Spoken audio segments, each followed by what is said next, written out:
Selamat siang Pak, perkenalkan nama saya Beatrix Clara Mariani, NIM 19030300035, kelas A semester 3, Prodi Sosiologi.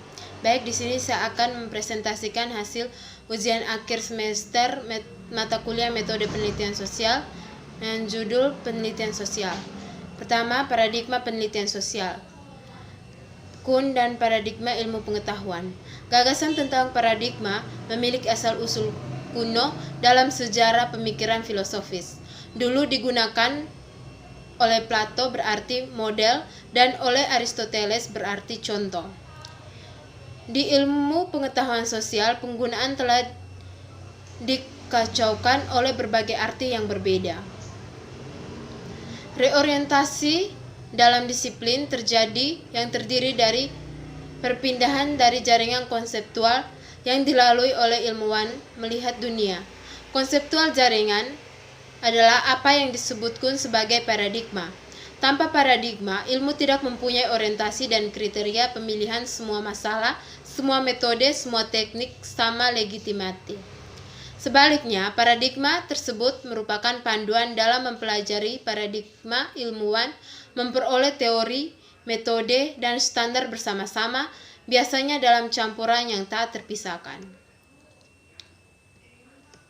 Berikut positivisme. Positivisme adalah disajikan baik untuk alasan historis karena visi yang menyertai kelahiran ilmu-ilmu sosial dan khususnya melahirkan sosiologi. Sosiologi lahir di bawah naungan pemikiran positivis. Di pertengahan abad ke-19, ketika penyelidikan fenomena sosial dikembangkan menjadi subjek studi ilmiah. Menurut Comte, positivisme sosiologi abad ke-19, perolehan studi pandangan positivis dalam semua ilmu merupakan titik akhir dari suatu tren yang sebelumnya telah melewati tahapan teologis dan metafisik. Berikut neopositivisme dan postpositivisme. Salah satu revisi pertama dari positivisme abad ke-19 dibuat oleh mazhab yang dikenal sebagai positivisme logis yang memunculkan neopositivisme. Gerakan ini terbentuk di sekitar diskusi sekelompok sarjana dan berbagai disiplin ilmu. Meskipun demikian, harus dikatakan bahwa proses perpindahan dari ortodoksi positivisme semulanya pertama melalui neopositivisme dan kemudian postpositivisme tidak berarti bahwa semangat empiris ditinggalkan. Positivisme baru mendefinisikan ulang pengendalian awal dan tujuan penelitian sosial. Berikut interpretivisme.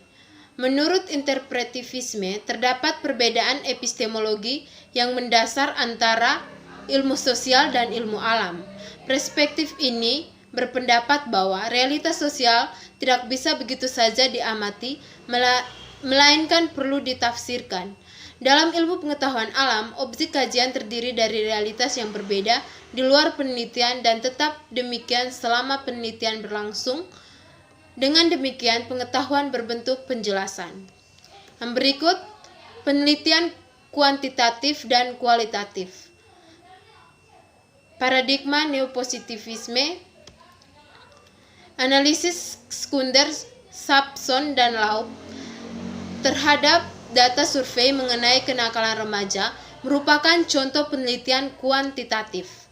Berdasarkan paradigma neopositivis, ini menampilkan metode kerja sistematis di mana selalu mengikuti 3 langkah, yaitu kerangka teoretis, pencatatan empiris, hasil analisis, dan analisis data dilakukan terhadap variabel dengan alat statistik kuantitatif untuk menghasilkan model kausal di mana variabel dihubungkan melalui hubungan sebab akibat. Studi Sankes-Zonkowski, kasus kas observasi partisipan adalah contoh yang baik dari penelitian kuantitatif berdasarkan paradigma interpretivis. Walaupun topiknya mirip dengan studi Sampson dan Laub, namun cara kerjanya sangat berbeda. Berikut kuantitatif dan kualitatif penelitian. Perbedaan antara penelitian kuantitatif dan kualitatif tidak lagi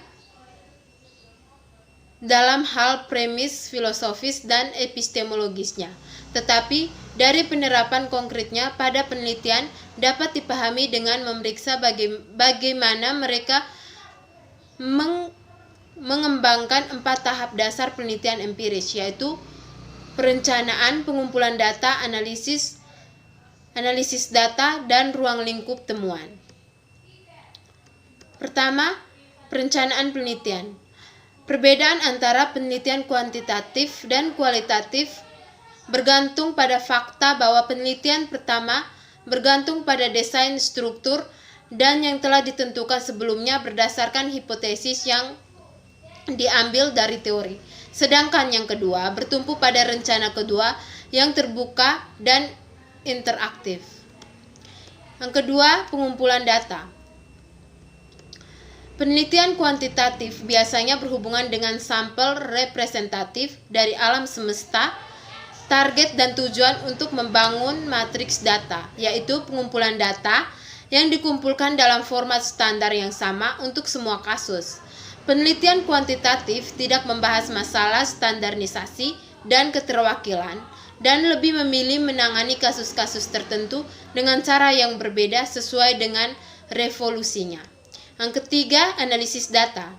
Dalam penelitian kuantitatif, analisis data menitik beratkan pada variabel, yaitu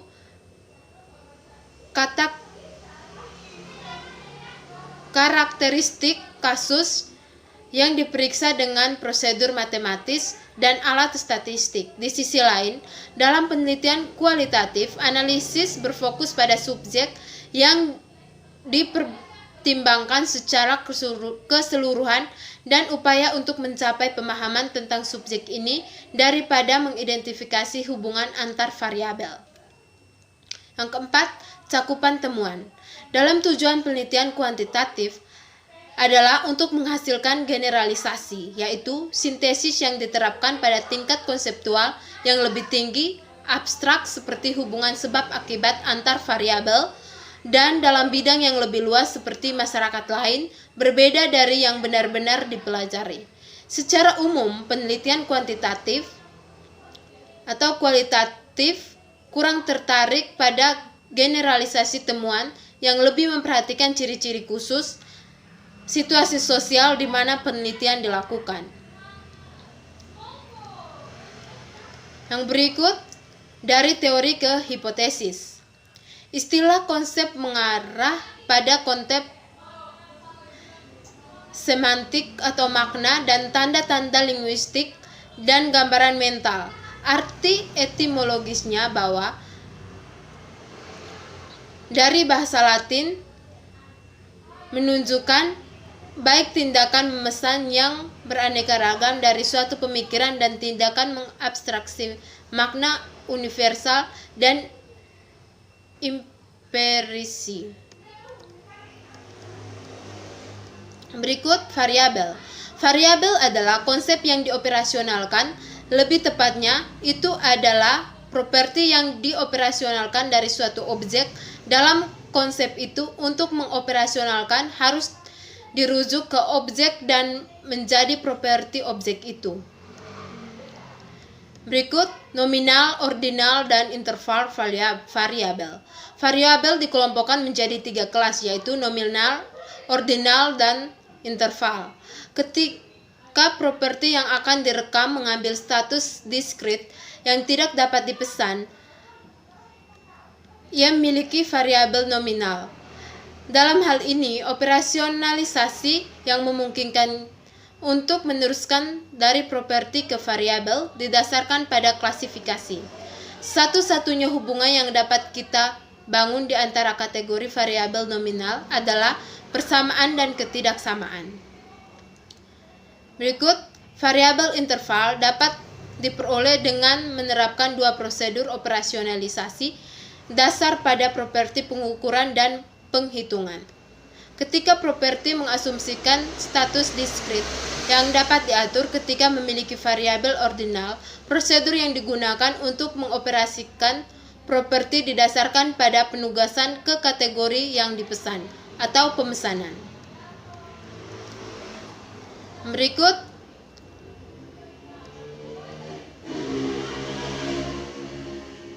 analisis kovariasi dan eksperimentasi. Untuk mengontrol pernyataan sebab akibat dalam empiris, para ilmuwan dapat mengadopsi dua teknik dasar analisis kovarianasi dalam pengaturan alam atau eksperimen dalam situasi buatan. Berikut eksperimen dalam sosial ilmu pengetahuan. Eksperimen adalah suatu bentuk mengalami fakta alam di mana campur tangan manusia yang disengaja menghasilkan perubahan, dan dengan demikian ia membedakan dirinya dengan bentuk-bentuk pengamatan yang melibatkan observasi fakta-fakta dalam latar alaminya.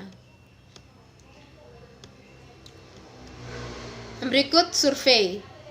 Survei adalah teknik pengumpulan informasi dengan menanyai individu-individu yang menjadi objek penelitian dan termasuk dalam sampel yang representatif melalui prosedur bertanya yang terstandarisasi dengan tujuan mempelajari hubungan antara variabel.